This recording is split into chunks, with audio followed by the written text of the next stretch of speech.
Hiya, my name's Shoshana, and I really want to talk to you about something very, very important for dealing with severe trauma. This is the everyday living of it, and that is something about post-traumatic stress disorder and PTSD. And the thing about PTSD is that it can mirror some very serious other kinds of mental conditions. With PTSD, you can get a flashback. It can be like you're not even physically where you were a moment ago, but back somewhere else. You can feel, you can see, you can hear, even unfortunately taste some of the other stuff going on back then. And even though intellectually you know it's over, you had the experience of reenacting it, re-experiencing the abuse in the moment now.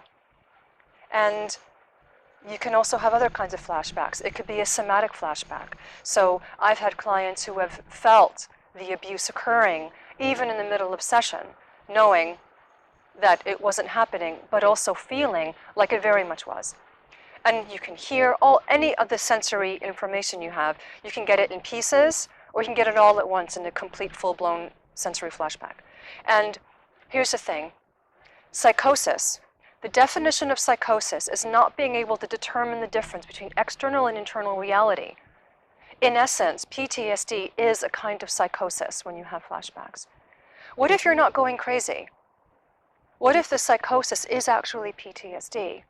What if you've been wondering if you're going nuts when actually you've got PTSD? There are many kind of online sorts of assessments you can do. The Family Trauma Center has a few of them as well, so do feel free to visit them and get it done.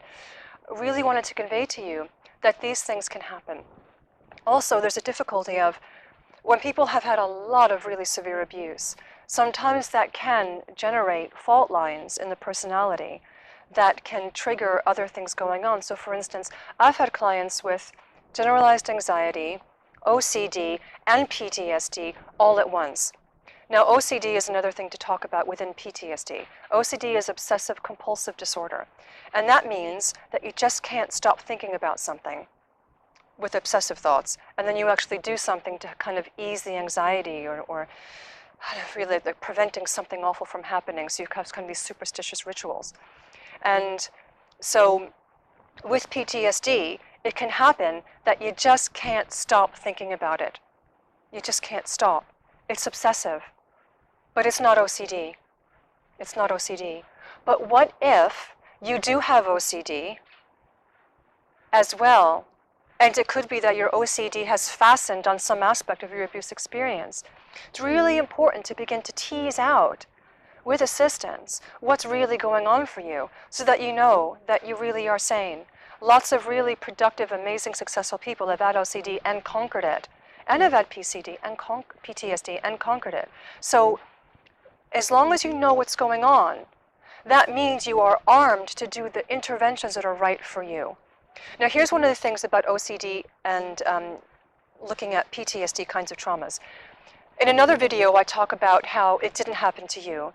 And so to recap that quickly, because we renew physically, like our eyes renew every 2 days, for instance, we're literally not the person we were back then. There's not a molecule, if it happened more than a couple of years ago, that was present when it happened. So you need to go to the age of the person that it happened to.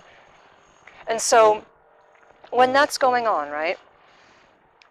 Sorry, I lost my train of thought. PTSD, OCD, that's right. So with OCD and PTSD, keeping them separate. So you need to go back to the person. Sometimes there are parts that really need you to pay attention to them because they are in just such agonizing, unbearable pain, and they need you to come and give them attention and heal them. That's the exact opposite of what you would need to do with an OCD thought. With an OCD thought, it's more like, hey, that's brain diarrhea, that's just OCD, put it to the side. So how do you know the difference between a part that's coming to you, that's asking you for healing, and some kind of brain diarrhea OCD thought that's really obsessing? You won't necessarily at the start of it. You won't. So the thing to do is to do the different kinds of interventions you need to do.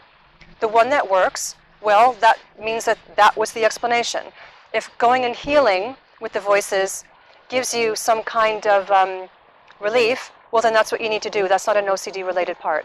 If what you're doing is making it worse, what you need to do is go down the OCD route and say, hey, this is brain diarrhea. There's a really fantastic book by this guy, Jeffrey Schwartz, called Brain Lock. That's for the OCD stuff. I highly recommend that you read it. And in fact, the stuff in there is also about developing the emotional and mental discipline to change your thinking in many, many ways. So it's not even just for OCD. So anyone reading it will get a lot of value out of it. And for the healing work, well, that's with the energy modality stuff that I've been talking to you a lot about.